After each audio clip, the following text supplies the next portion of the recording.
Lamentablemente, el señor Bugallo, una vez más, se ha escondido debajo de la mesa e incluso ha llegado a cerrar el salón de plenos municipal para que la oposición no pudiese tener acceso a ella.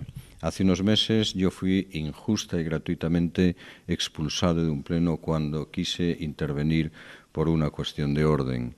Hoy se nos cierra la puerta de acceso a lo que es la Asamblea que representa a todos los ciudadanos de Santiago.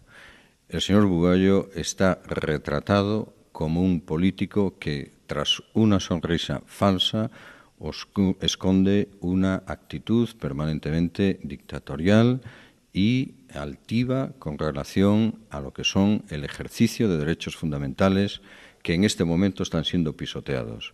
Hay un derecho fundamental de los ciudadanos a participar en asuntos públicos a través de sus representantes.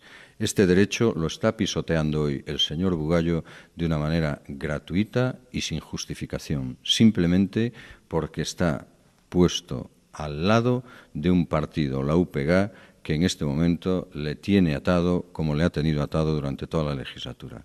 El Partido